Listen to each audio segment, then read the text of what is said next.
Okay, good morning and good evening, everyone. We're going to start our webinar now. And for today's webinar, we're going to cover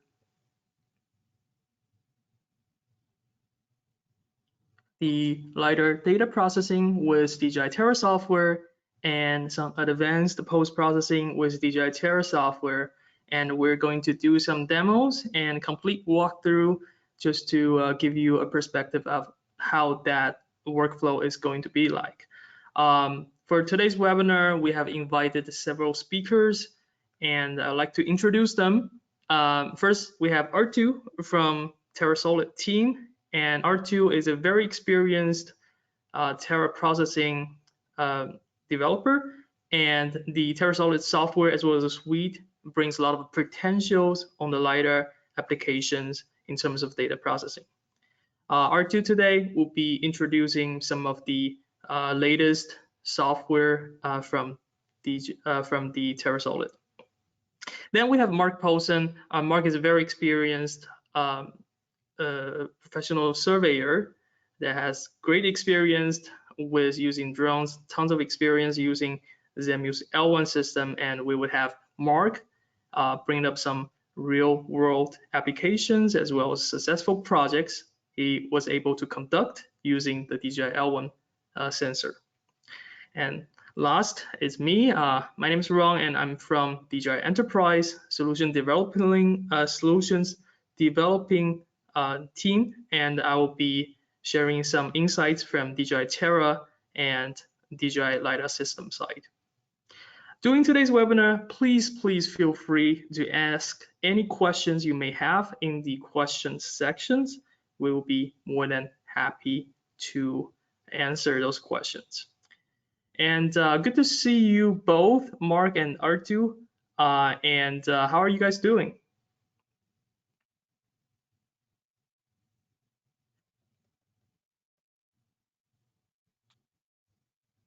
I'm doing good. Great. Thank you. Other than being hot. Other than being hot, it's same in LA as well. R2, are you able to use your microphone? Yes. Yeah, so I'm doing good. And of course, I'm located in Finland. For me, it's 6 o'clock in the evening. Hello, everyone. Hello. Okay, awesome. So we will proceed. And for today's topic, we have a lot of contents to cover actually. But generally, I have laid out the content that we're going to go through. First part of the session will be me covering the general workflow of the airborne LiDAR system. That includes how to prepare your LiDAR raw data, get those raw data converted and processed using the DJI Terra software. And moving forward will be advanced post-processing using TerraSolid solution. And after that, we will be sharing some interesting projects with some accuracy results we are able to achieve using the LiDAR system from DJI as well as software from TerraSolid. All right, so let's deep dive into the first part, which is the general workflow with airborne LiDAR system from DJI.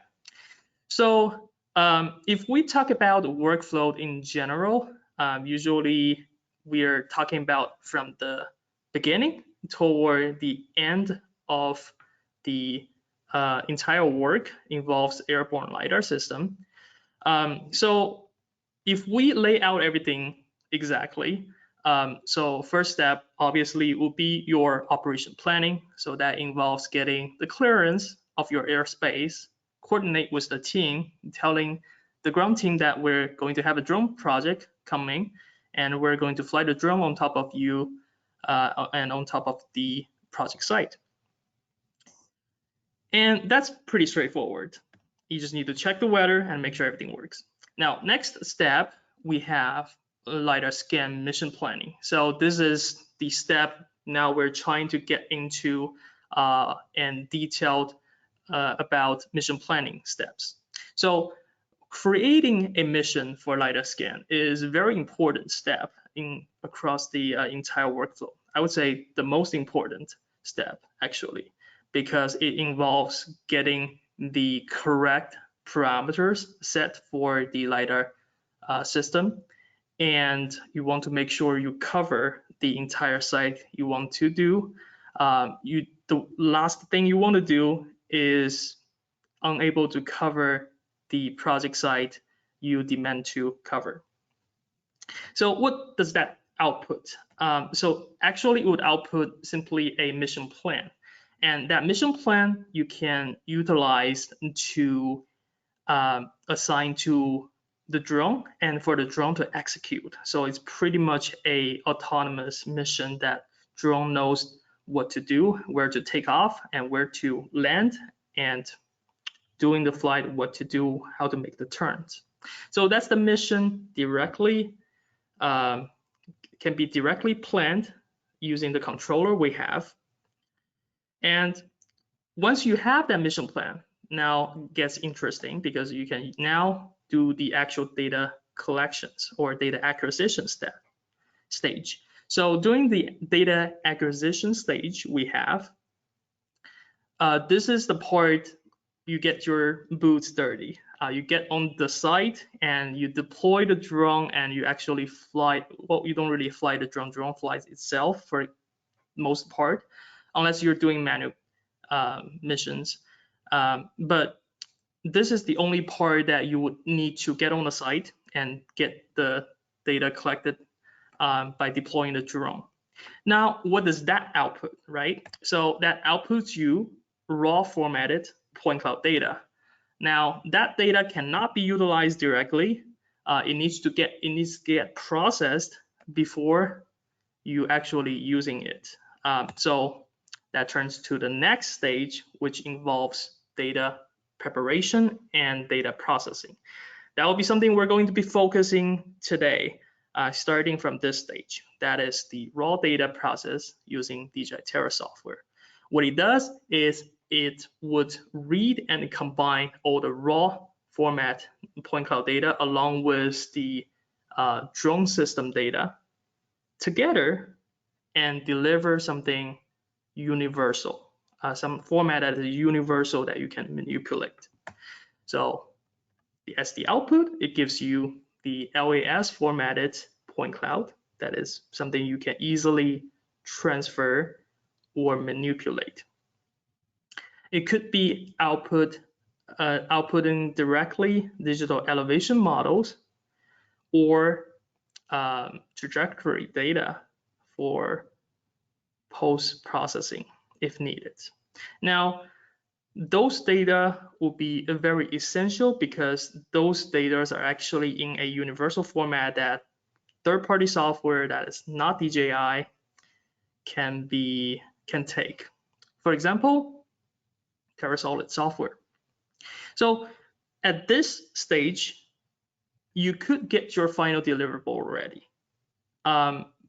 Based on your applications, you might want to do classifications, you might want to do other applications, but within the DJI Enterprise workflow, we see from the stage 2 to stage 4, that's something we covered. So we covered all the way from planning, acquisition, as well as initial data preparation, as well as data processing. That entire workflow is part of the DJI Enterprise solutions. We cover everything.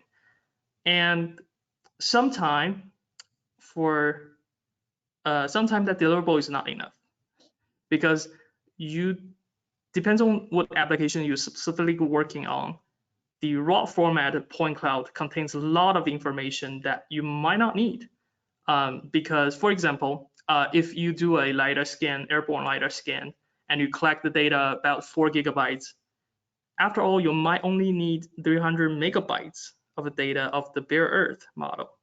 So everything about the ground you might not need. Or you want to do classifications. You want to categorize certain buildings or objects, and the rest of them you don't really care. So now it comes to another stage what we have. Now that's the stage number 5 we have. That is the data post-process and system implementation. Now this stage actually would take the raw data, processed universal data from DJI Terra software, then further clean up and further classification, and you can apply ground controls if needed to further improve the accuracy, and it exports deliverable that you can actually apply to your surveying projects, something you can actually import directly into, let's say, Autodesk Civil 3D. So now that gives you the deliverable being the categorized point cloud, for example, contour lines, vectors, or general CAD drawings. And that might be your final deliverable you need for the most cases. Now, that package is something we can achieve using a third-party solution, just like TerraSolid. I will leave this to R2 to further explain from his section later. But that was the general workflow for the airborne LiDAR system. Okay, so next we're going to talk about the preparation for the raw data. So before we cover this section, I'm going to drop a quick poll. And generally, what do you value the most out of the airborne system, airborne LiDAR system?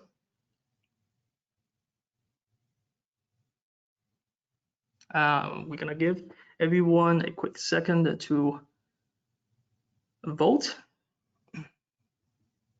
Okay, we see most people care about canopy penetration. We see a lot of people care about accuracy as well as precision. If we're not getting the raw data we need, we're not able to process anything in order to output these data accurately, as well as outputting these data with great precision. So next step we're going to have is the preparation of the raw data. So preparation of raw data is very necessary because from there you'll be able to actually initiate the data processing stage. So on the right side, I have a screenshot of basically what you will see from the L1 system. So let's say if you collected a set of data using the Zemius L1 LiDAR payload, directly out of the SD card, this is what you're gonna see. A folder that contains a lot of photos as well as nonsense files. You probably don't know. You shouldn't be knowing everything, but just giving you a perspective of what these files are. These files are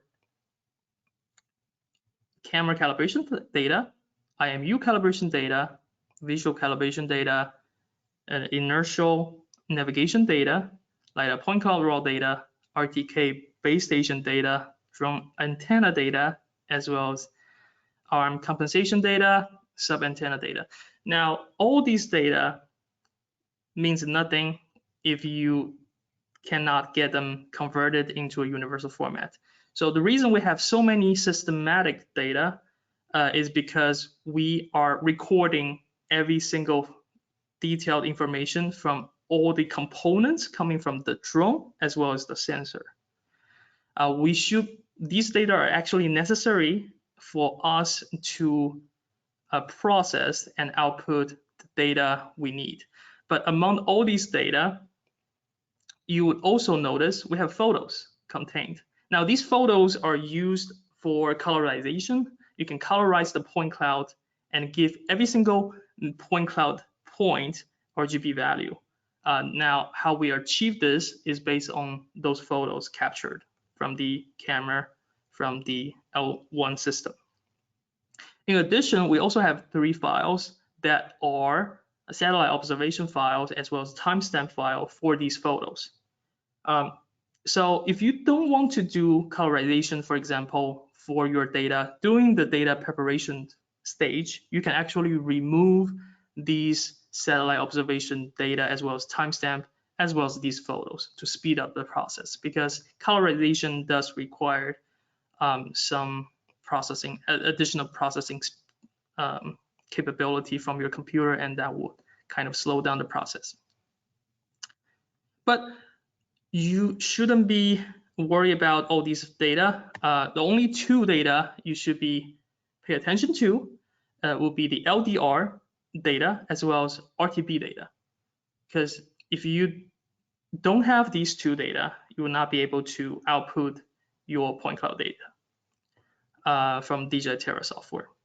LDR is the raw point cloud data. Now, you will probably find this data is the biggest, or this file is the biggest among all other files in the folder because it contains the raw point cloud data. The RTP or RTB data or file is the base station satellite observation data. So we're able to pull this data from the RTK correction source. Without it, DJI Terra will not be able to process it. So how do we obtain the RTB or the base station observation data?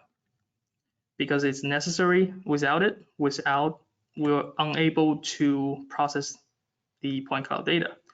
It's actually pretty straightforward. If you have RTK system, like the DRTK2 mobile station we have, or any GNSS receiver that uses the N-trip network or supports N-trip protocol, you can connect the drone to RTK, and the base station observation file will be automatically recorded into the data folder.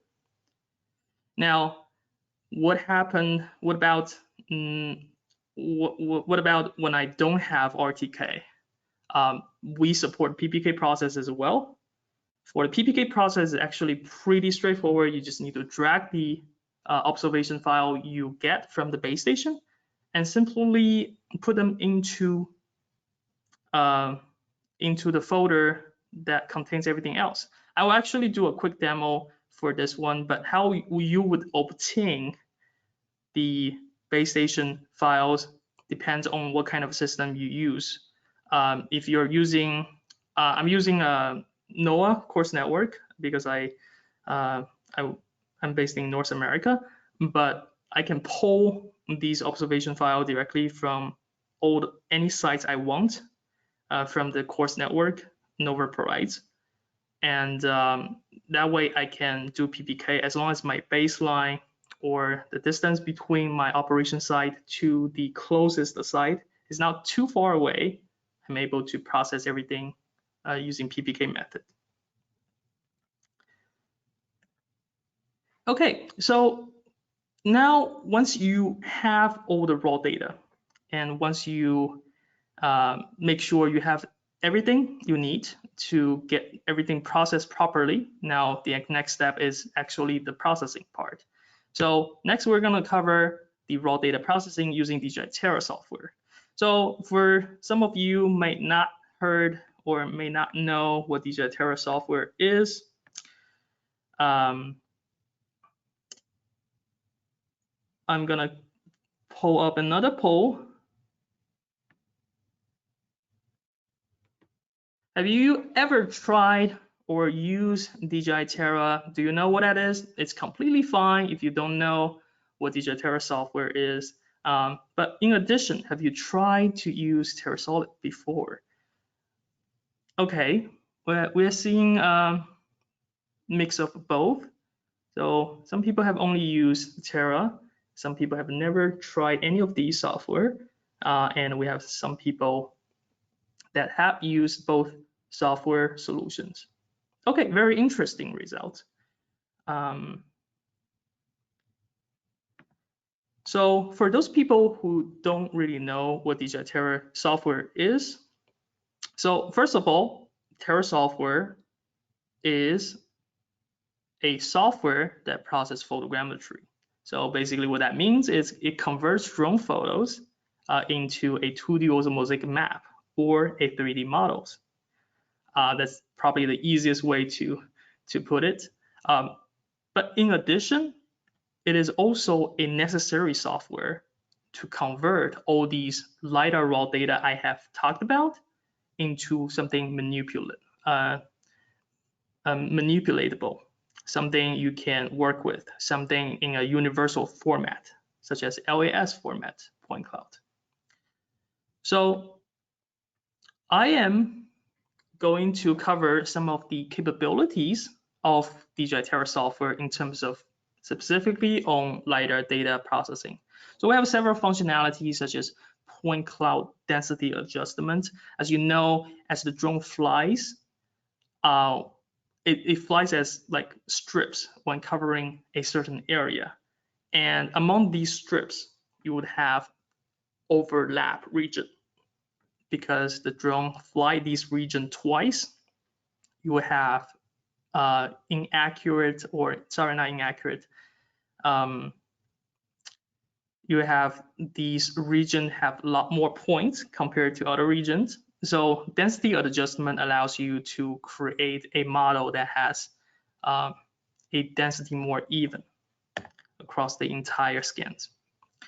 And we have optimized point cloud accuracy as well as smooth point cloud accuracy. Now, these two functionalities are the functions we specifically optimized based on our systems.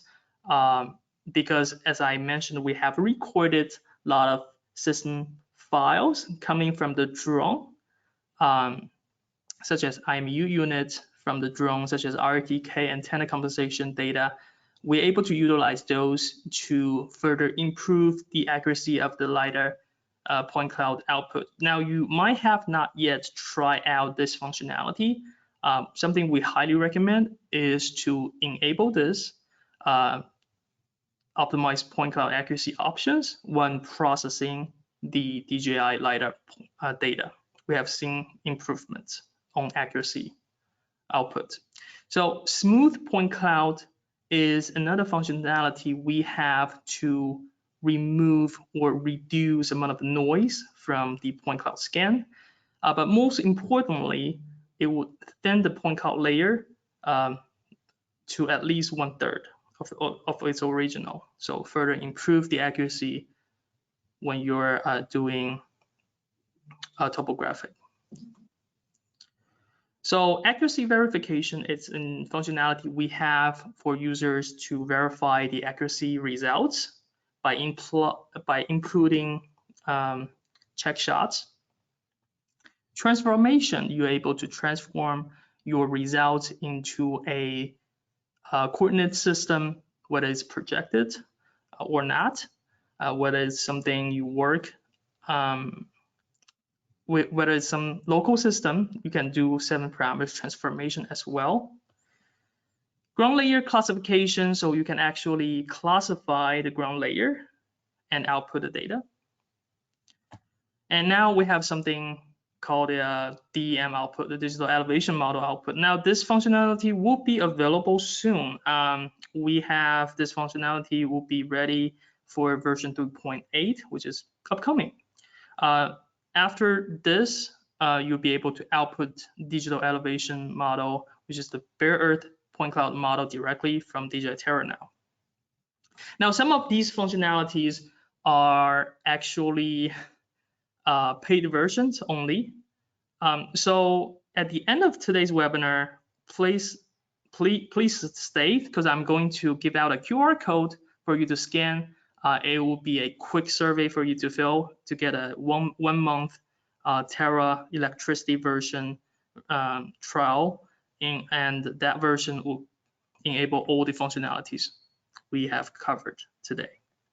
Okay, enough talking. Let's deep dive into the actual process.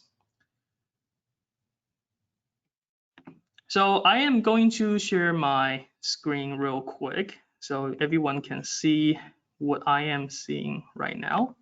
So for today's webinar, I have prepared several data sets. So, okay, within this folder, I actually have 2 sets of L1 data. Now, these folders will basically what you would be seeing when you capture the data from L1 system, ZEMU's L1 LiDAR systems. So these will be the files you will see in the SD card.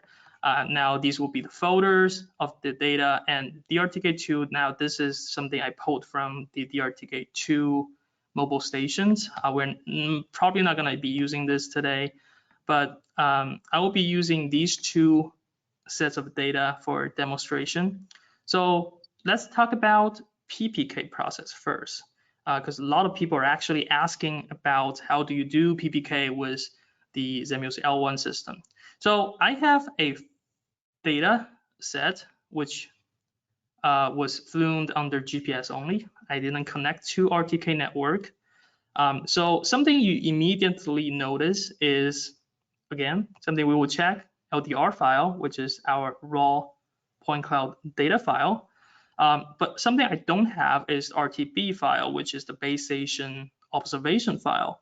Now, I'm going to get the observation file from other resource, from other source, since this is not flown under RTK. So what I'm going to do is I'm going to go to a course network. For today's webinar, I will be using NOAA's web network or course network. So right now I'm under NOAA's web page, and I can open up a course network map. Now this indicates and shows me all the sites from the course network. Now I just simply need to locate where my project is, where I did the flight, which is over here. Okay, I know my project is generally or roughly about here. I'm gonna place X, so that's my project location, and I can see the closest site I have is named VDCY over here. And from there, I can just record this VDCY as my project site and select my operation date, which was actually yesterday, my start time, and my duration in hours.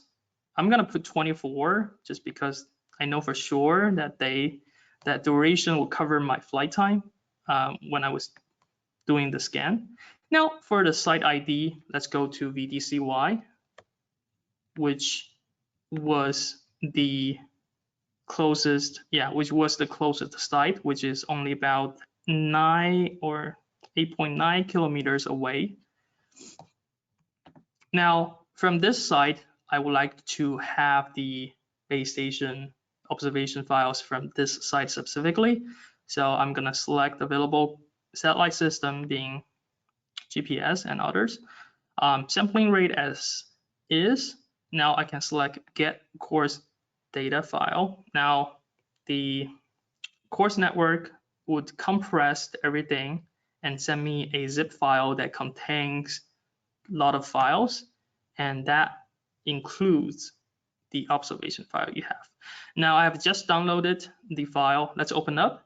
So as you can see, we have many files, but all we need is observation file, which is this one with a suffix 23O. 23O, this one, I'm going to make a copy. Okay, and from here, that 23O, I'm going to put it into my L1 data folder. Okay, then I'm going to rename that 21O suffix file with the name of the project. Okay, and change the 23O to OBS. Okay, and confirm the change. Now I have an OBS file as the base station observation file. When we process this data set in DJI Terra software, it would be using this observation file for corrections. Now let's close this and let's open up DJI Terra software.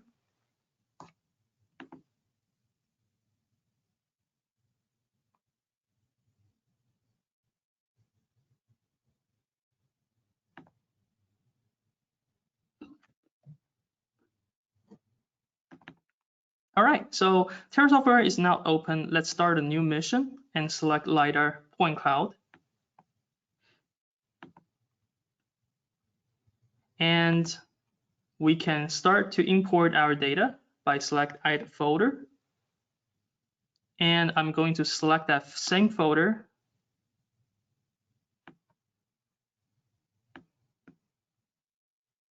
Okay, so as you can see, now I have imported that data, and under LiDAR point cloud options, we have many options over here. For density options, we have options for selecting by percentage or selecting by distance. I know for this project, I will be using TerraSolid to post-process. So for that reason, I will be using by percentage. I'm going to set to 100%. For scenarios, I'm going to select point cloud processing. You pretty much will always select point cloud processing as the scenario option unless you need to do calibration for your RGB camera on the L1 sensor. Now let's expand the point cloud processing. Make sure to enable optimize point cloud accuracy. For the smooth point cloud, since I will be doing the post-processing with TerraSolid, this is something I can choose not to enable because TerraSolid do something similar. By uncheck this would keep the original noise and more points for me to work with in post-processing stage, which is involving TerraSolid. Ground point type is something you can enable to extract the bare earth point. And by doing this, the Terra software would automatically classify the bare earth layer and sort them as ground layer, sort them as a ground category. Then we have accuracy check. So accuracy check, you can actually start to import accuracy, your check shots. For example, I have over here. I can import my check shots over here and define the system name, latitude, longitude, as well as the elevation. And from here, I'm able to select import. Now that everything is imported, it would check the accuracy of those points you imported, and it would output you the general error. Usually we do this, if you want to further improve the accuracy, usually we do this, and once you finish the process, DJI Terra will output you an average error in terms of the Z that you can apply to compensate the average error. That will be something you can do this. For example, if it's giving me that the average height error in terms of a Z is going to be, let's say, 5 centimeters above, from the height offset, I can do minus 5 centimeter to compensate that error. So that way my general error across the entire scan has been improved. Now, this is something you can do also in TerraSolid. So for this specific example or scenario, I will not be doing this because I will be using TerraSolid for this. Then you just make sure your output is in the correct coordinate system and make sure to select LAS file and then you can start the process. And once you finish the process, you can open up the folder to navigate the data you have processed. Now it will bring up the project folder. Now open up the LiDARs folders and you will find Terra_LAS. If you open up that folder, that will be the LAS file you can import using TerraSolid or third-party software. You would also find the SPAT.out. This will be the sensor trajectory data, TerraSolid compute based on the IMU raw data you import from the L1 raw data. Okay, with that being said, that's everything about the Terra processing. And let me get back to my presentation real quick. And we will be moving forward to the next step, which is TerraSolid. And I will have R2 take over the screen, and he will be introducing the solution from TerraSolid side and further show you some applications TerraSolid has. R2, the screen is yours. Yep. Thank you.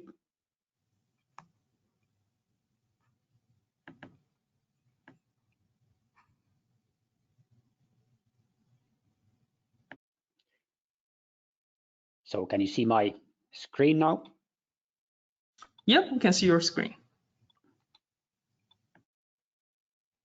So for those who don't know TerraSolid or don't know who I am, I will just introduce myself and the company. So I'm Arttu Soininen.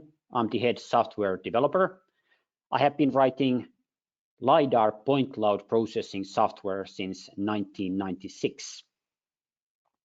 And TerraSolid's business is developing and selling software, primarily for processing point clouds. And our software is the world-leading software for airborne LiDAR processing, where drones is one segment, helicopter, fixed-wing aircraft is another segment.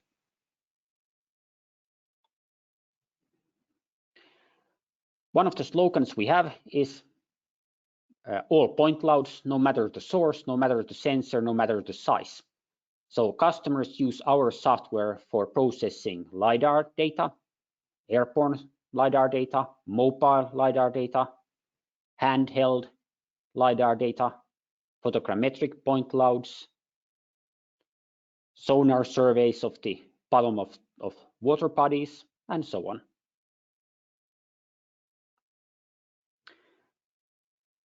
When you buy our software or licenses, you decide which applications you need. TerraScan is at the center of it all for point clouds. So TerraScan is the main application. If you want to do stockpile volumes, contour drawings, profile drawings, then you would also choose Terra Modeler. If you want to do matching of flight passes to each other, calibration of point clouds, then you would choose Terra Match. If you want to produce orthophotos,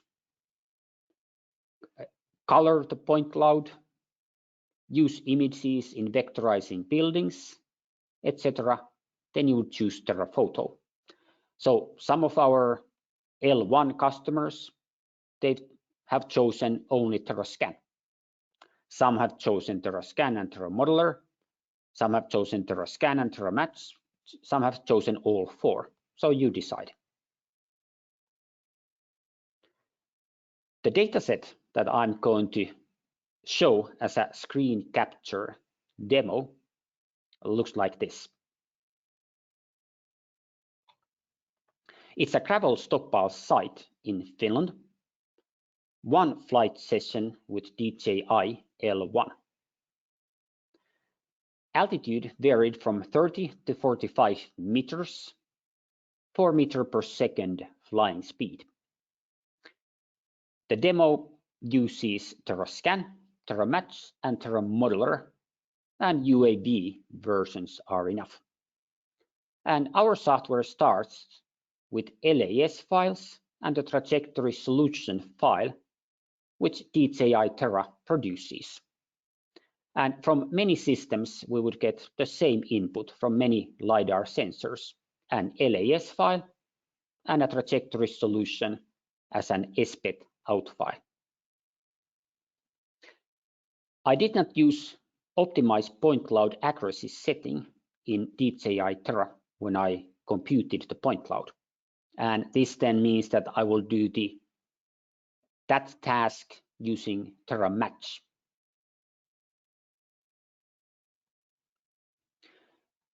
The demo covers the main steps, which I would do pretty much on every dataset. Import the data, split trajectories, match passes to each other if optimized point cloud accuracy in DJI Terra has not been used, cut overlap, smoothen surfaces, classify ground, validate ground.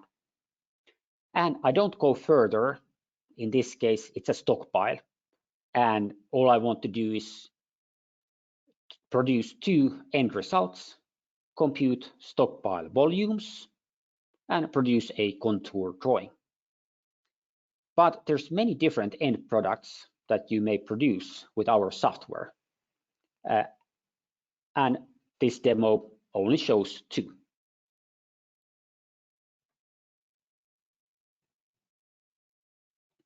This will go pretty fast. So first I import the data. I select an LAS file and I select an SPET out file. And I decide on the projection system in which I work. And I choose a geoid model as I want to go to orthometric during the import. Everything happens fast. Anytime the computer spends a lot of time, I've got that out from the screen recording. So what DJI Terra gives me is a colored point cloud.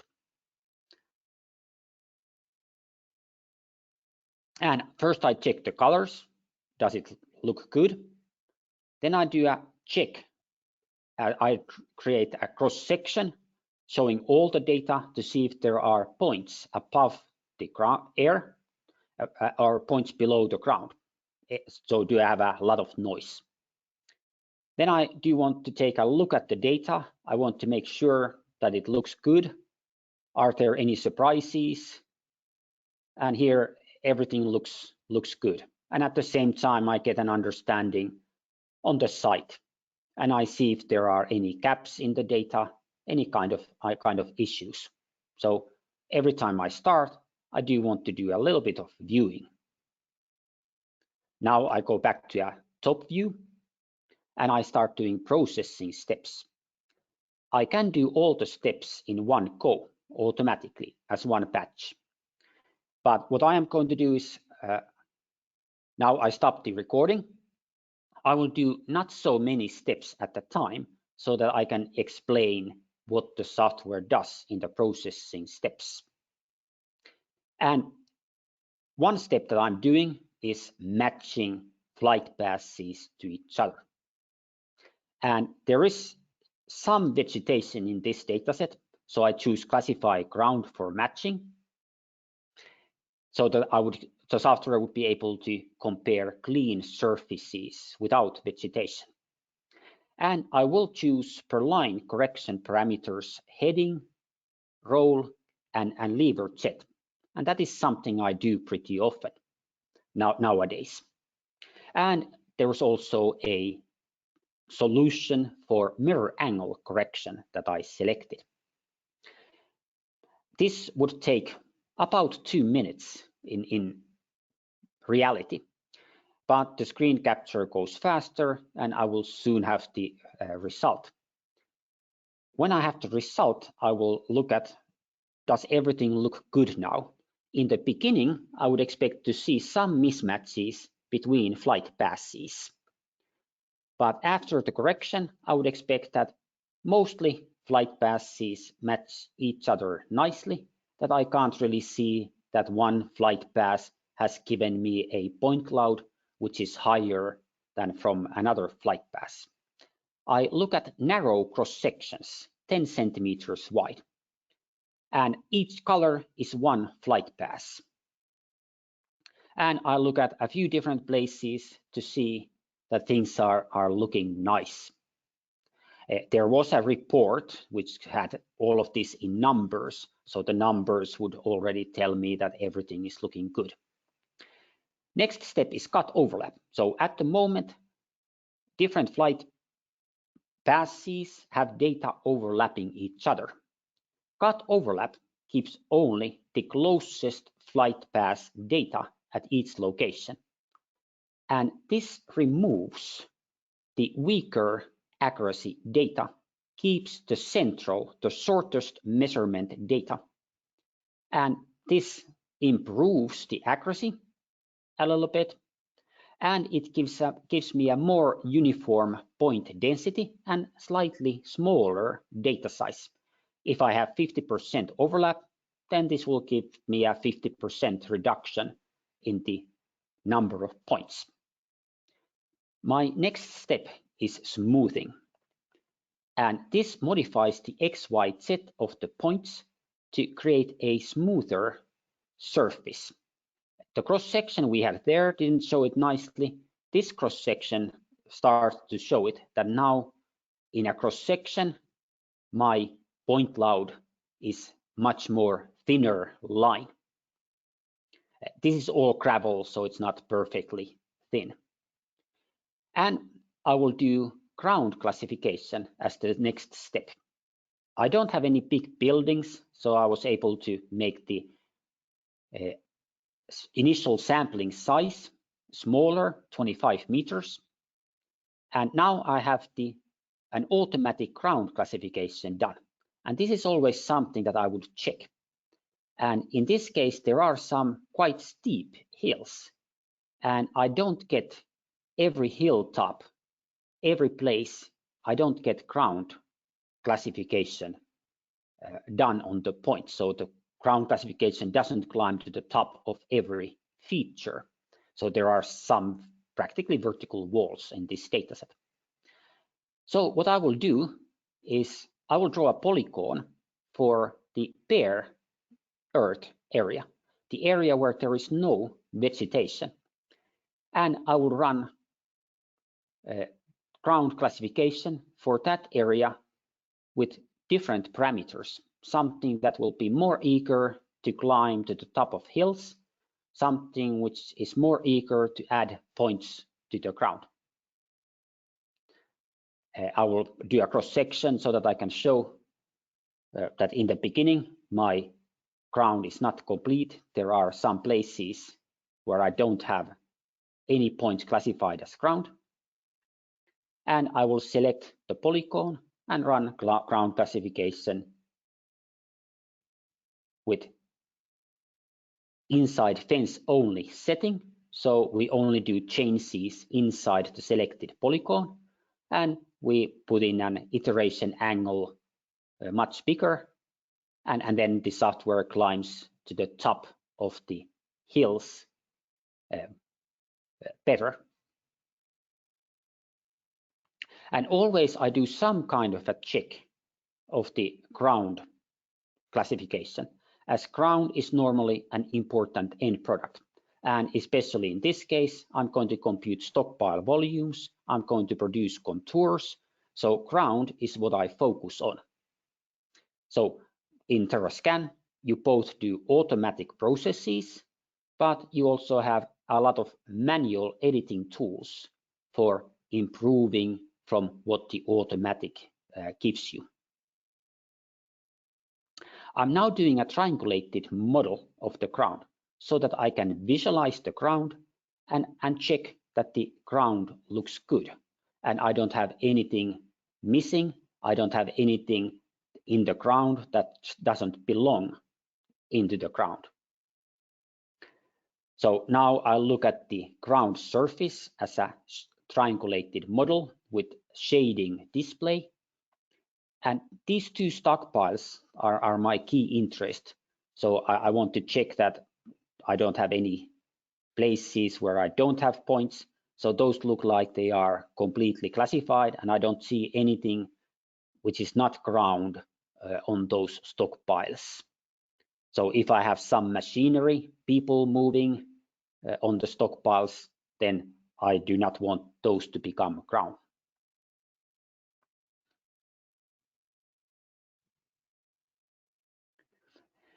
And I want to compute stockpile volume.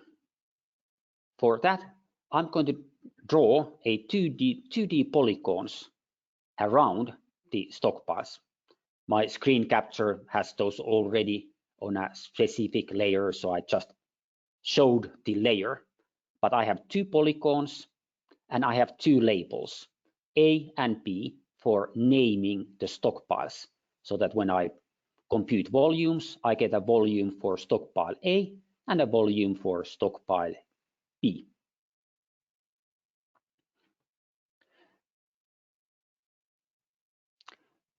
And now I go to Terra Modeler and compute stockpile volume.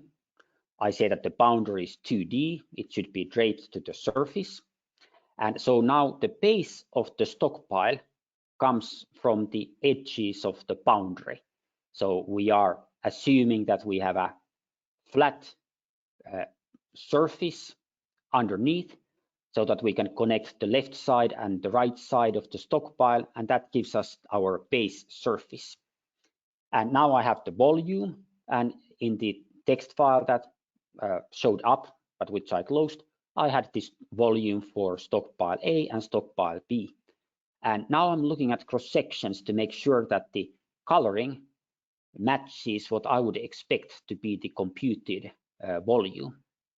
And everything was looking good, so I am happy with this here. Next, I'm going to do a contour drawing. To produce a contour drawing, I use a special classification, contour key points. So we don't do contours directly from using all the ground points. I have several million of those. We classify contour key points where software has logic to choose points from the whole set of ground points, which would give us nice looking contours. So if we create very accurate contours using the whole point cloud, we would get ugly looking contours with far too much detail.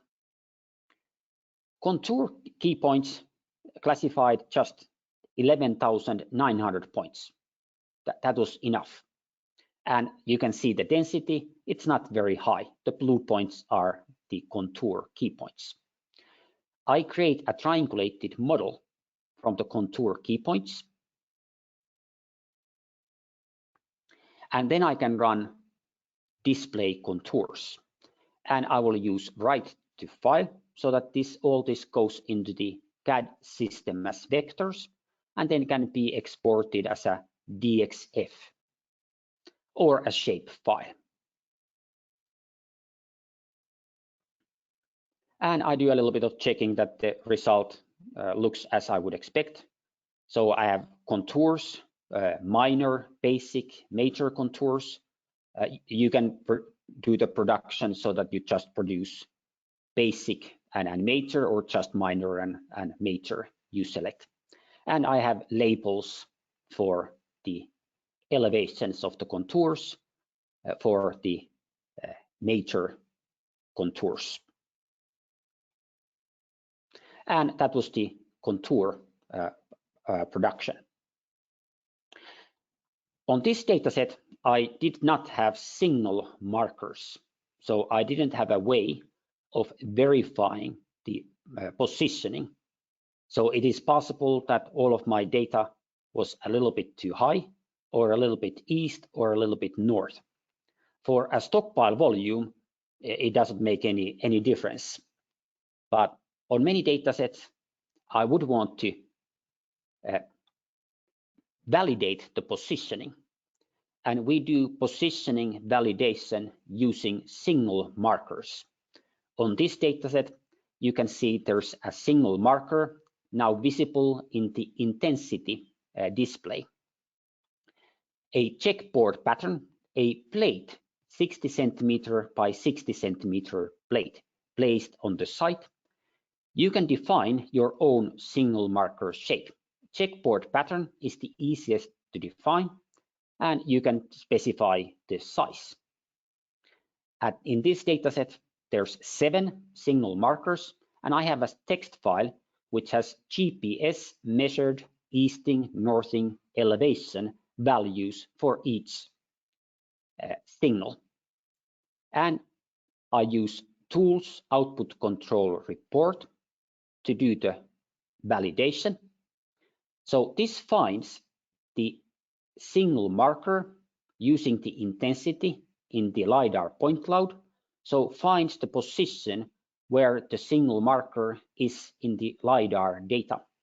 From the text file, it gets the GPS measured coordinates. Now I'm checking that what the software has found is all good, that the software has really found the single marker and not something else. And I can see dx, dy, dz values. What is the difference between my laser data and the GPS measurements for the signals? And I'm going to apply a systematic x, y, z shift. Small values was for x and y, but there was a big elevation issue, a half a meter. So the data was half a meter too high. Now the data has been shifted. And now I may look at the standard deviation, average magnitude of what's the residual mismatch. So the correction was a single easting value, single northing value, single elevation value applied to the data. And now it would be Mark's turn. So Rune Lee will probably change Mark to be the presenter. Thank you. Yeah, thank you, R2. That was very informative. And now we would pass the microphone to Mark. And Mark would be sharing screen from his side and talk about some projects he worked on and some results. I've been using the L1 for 2 years this month, matter of fact, and when I got it, I knew absolutely nothing about LiDAR. Fortunately, I have 3 good friends who are certified photogrammetrists, and I called them and said, what software do I need to process data? And all 3 of them told me to get TerraScan. When I started out with TerraScan, I didn't really know how to use it. And on my very first project, I got a 2/10 RMSE, 2/10 of a foot, not a meter. And shortly after that, R2 produced the wizard that is now in TerraScan, which is a huge time saver. A few notes of how I fly. I always fly RTK if possible. I do know that I have PPK as a backup. About the only time I'll process with PPK is if I have a problem processing. The other thing I do is I let the project dictate the flight parameters. Generally, I fly a max of 40% overlap, and pretty much standard is 30% overlap.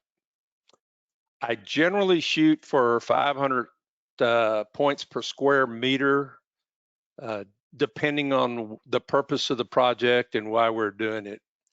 In the project you see on the screen right now is the main boundary was approximately 90 acres.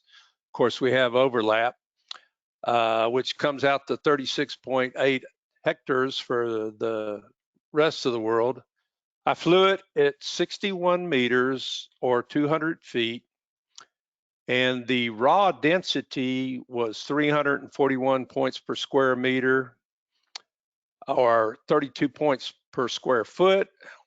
With the final density with just ground was 13 points per square meter or 1.2 points per square foot. And I had a RMSE to my targets or as R2 refers to them as signal markers.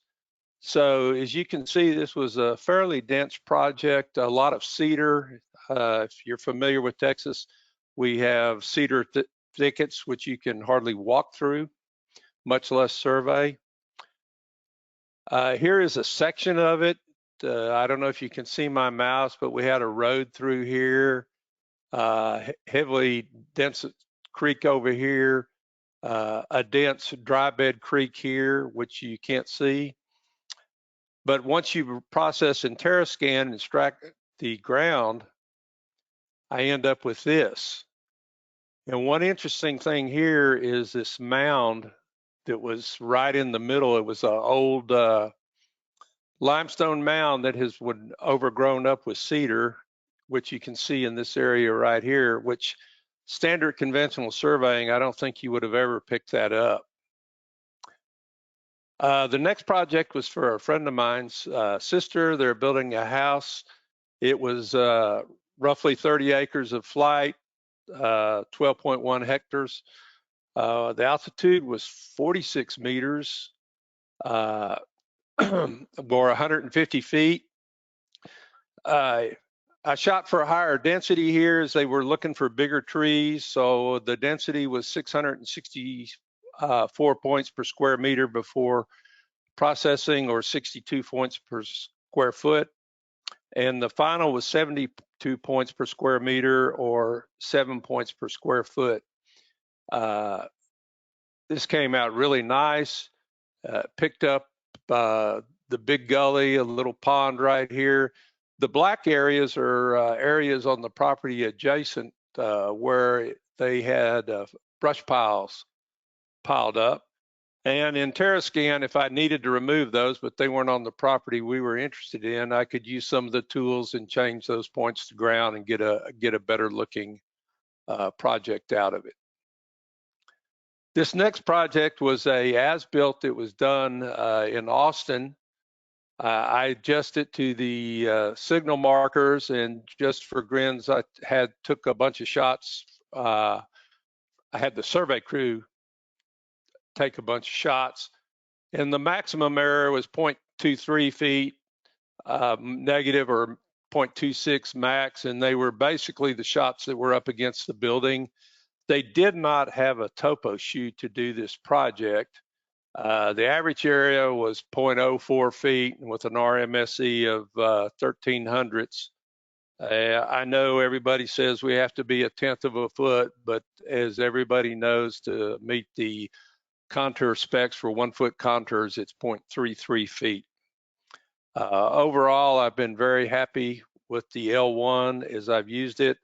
I looked at lots of systems and I found nothing anywhere close to the value and ease of operation with the L1.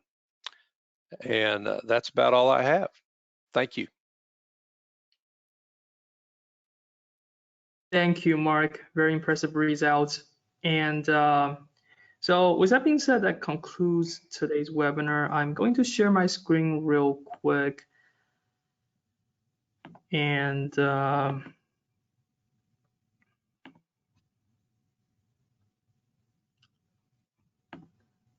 please, we're going to go through some questions. We have received a lot of questions from you guys, and we're going to try to answer some of the questions. But thank you all for joining today's webinar. Please feel free to stay if you have more questions. But please feel free to scan the QR code and get a 1-month DJI Terra electricity version, which is actually you can actually bind to 3 devices. Feel free to utilize it, and it will be a short survey. So let's start to answer some of the questions our attendees have. R2, we have a lot of questions coming from attendees regarding to TerraSolid, and I have assigned you a few if you want to go through some of those. Yeah. So I looked at the questions, and there's a few topics that several people ask about. One is computer specifications, and one thing you want to make sure is that you have enough RAM memory. 32 gigabyte is the minimum that I would recommend for real work. And if you have more, then you can process a bigger set of data in one go.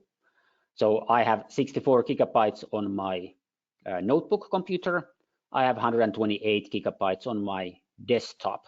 So you want to think about something which is 32 gigabytes at the minimum, and you may go up pretty high.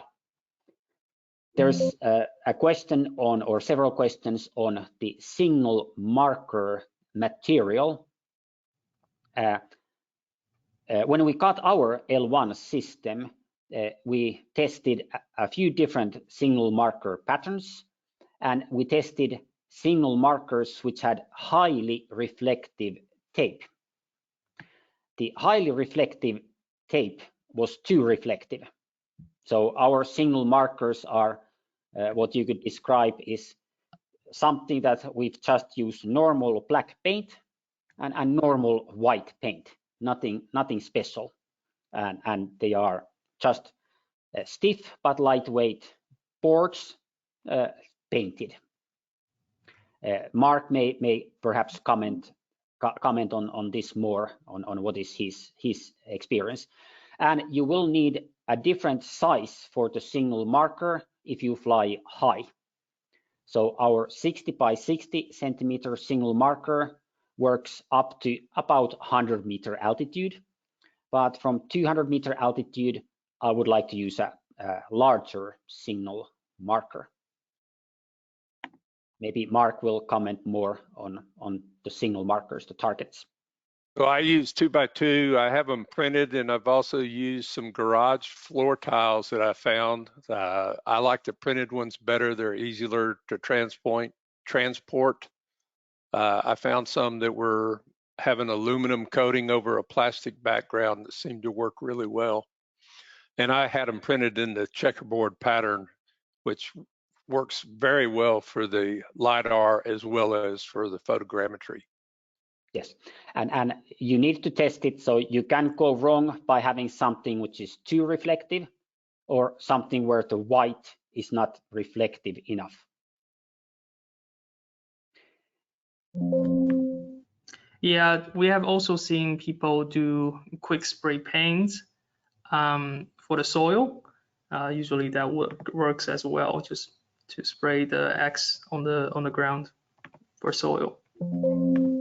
And there's several questions on whether to use optimized point cloud accuracy in DJI Terra or to use Terra Match capability. And DJI Terra does a good job, and it does it very automatically. And what you get in Terra Match is you get more control. So Terra Match can go a little bit further than DJI Terra, but it comes with the requirement that you have to make more choices. And then the more complex your projects are, then the more you would benefit from using Terra Match. But it also requires that you spend time to learn that all. So the calibration matching, that is the expert part in all of this. Rest of the processing, there's a lot more people who are good at processing, but the matching, that is an expert task.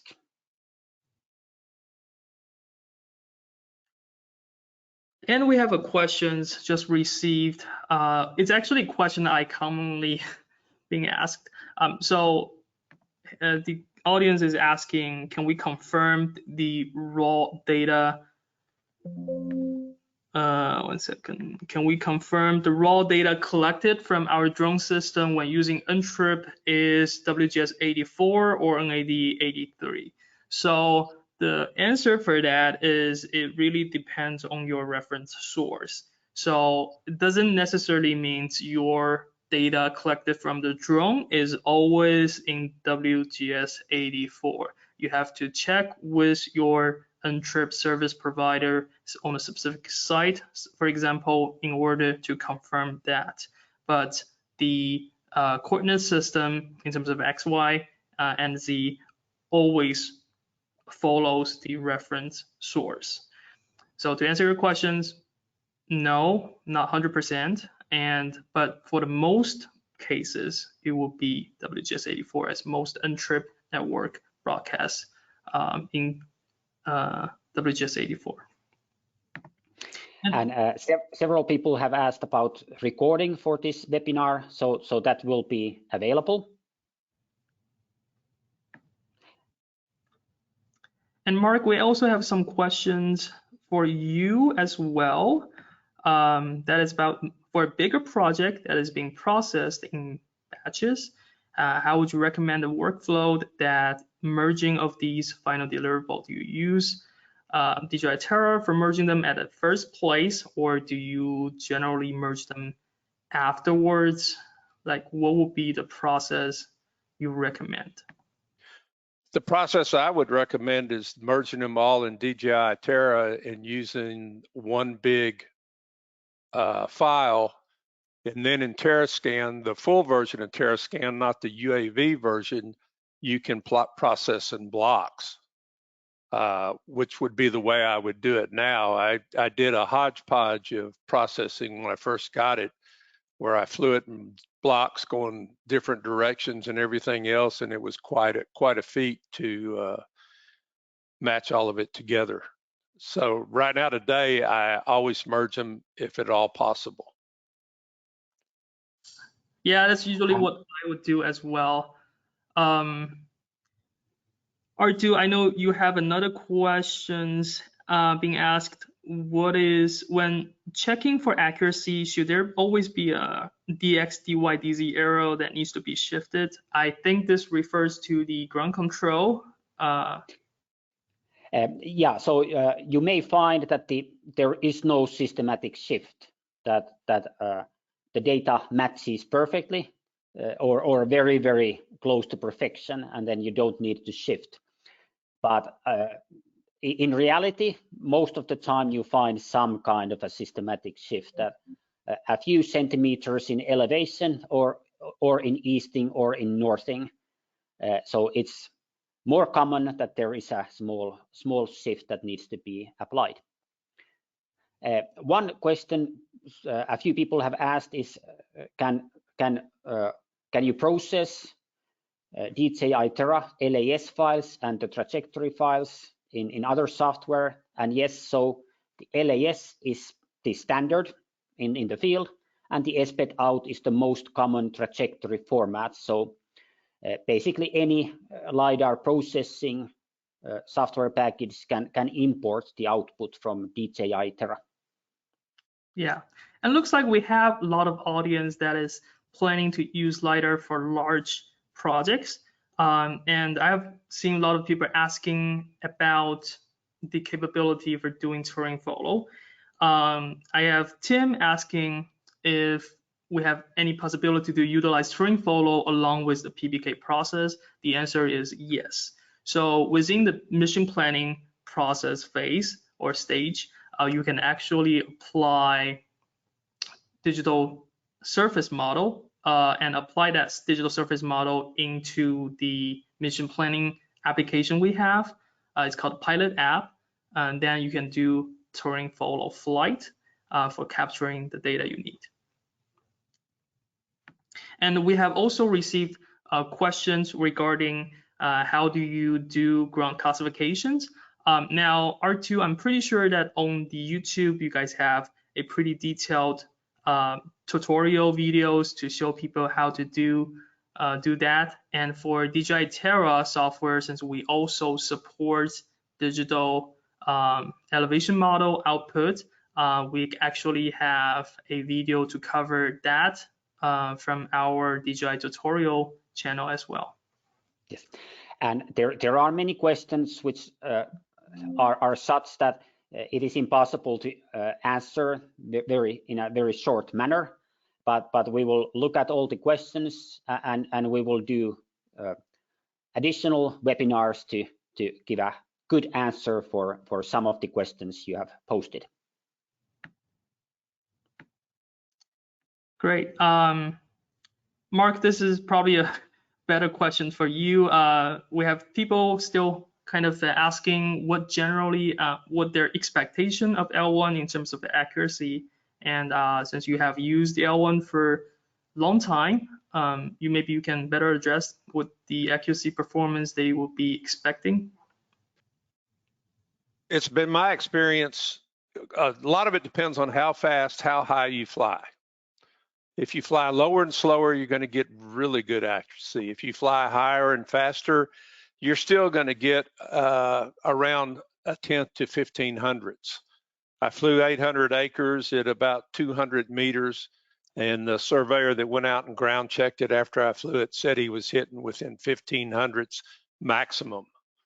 So it's the process and using, in my opinion, the process of flying, making sure that you have the optimized accuracy checked on in DJI Terra, and then in TerraScan, let it do the heavy lifting for you. And almost every time I get a great looking project right out of the bat without doing a whole lot of work. I cannot emphasize enough how much the wizard in DJI, in TerraScan has helped me and increased production. Awesome. Yeah, that is definitely the case. It really depends on your flight parameters. That would vary the results. So that's why I kind of talked about why the data collection is most important stage and doing the work. Because if you don't set up everything correctly, you cannot go back and recapture the data. Well, I guess you can, but it's meaningless. So you can work with the data afterwards, but how do you process the data? That's afterwards. To expound on that, I said earlier I fly RTK most of the time. It depends on how far I am away from a reference station. If I'm 30 miles away from a reference station, I'll probably get a location using the reference station. I'll set up a base and then fly my project RTK using the base. So be careful if you're using the network, how far away you are from your reference station. Yeah, that baseline is definitely important and keep note of for sure.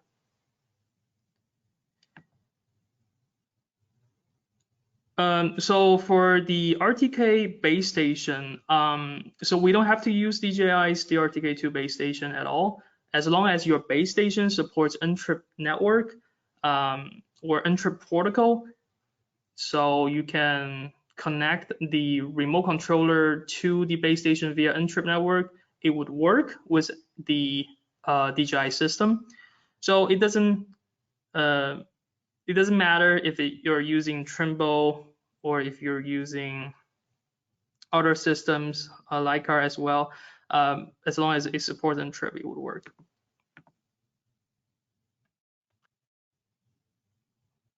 One thing we didn't talk about is the pattern. I use the repetitive pattern for developed land.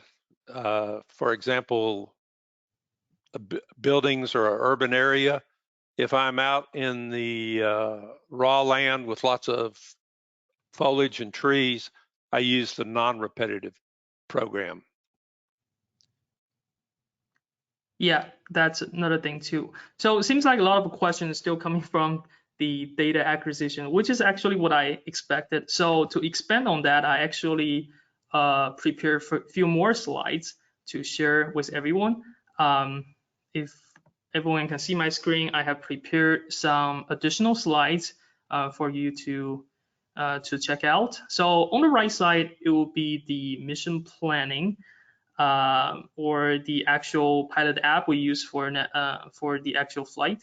But we recommend before and during the flight operation, always make sure the IMU module is warmed up properly, and make sure to calibrate your IMU sensor before, during, and after the flight. We have people asking about IMU calibration process. that process is automatically done if you're doing mapping mission. So you don't have to actually pause the mission and do the calibration. It's all automatically planned, and so you don't actually have to do anything. But for manual flight, you do need to pay attention to this and make sure to calibrate IMU once in a while. And for the RTK settings, we actually have this options called the maintain positioning accuracy mode. We would recommend to disable this option when enable RTK positioning to ensure the accuracy of your result.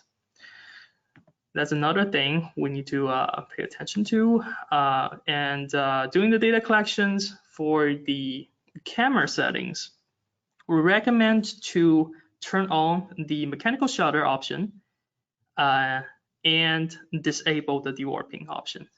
That is also important to make sure to collect data that is accurately. And we have additional documents for you to check out. So 2 documents we have is the L1 operation guidebook. That is a very helpful document that covers everything you need to know doing the L1 operation to ensure you have a good results collected from L1. We also have some recommended settings based on different scenarios you may have. And on the right side, we have PPK workflow process. And this document covers the PPK workflow mostly on the photogrammetry process, but also in the part of the document, I also covered the process for LiDAR processing. So please feel free to utilize these 2 documents as they're very helpful resource if you're using the DJI Zenmuse L1 LiDAR system already. Okay, I know we went over time. Looks like we still have a lot of people here, but unfortunately we have to end the webinar here. I really appreciate you all. Thank you, Ardu, and thank you, Mark, for attending the webinar, and a very informative webinar. And thank you all for joining from attendee side. Thank you, everyone. Thank you. All right, take care.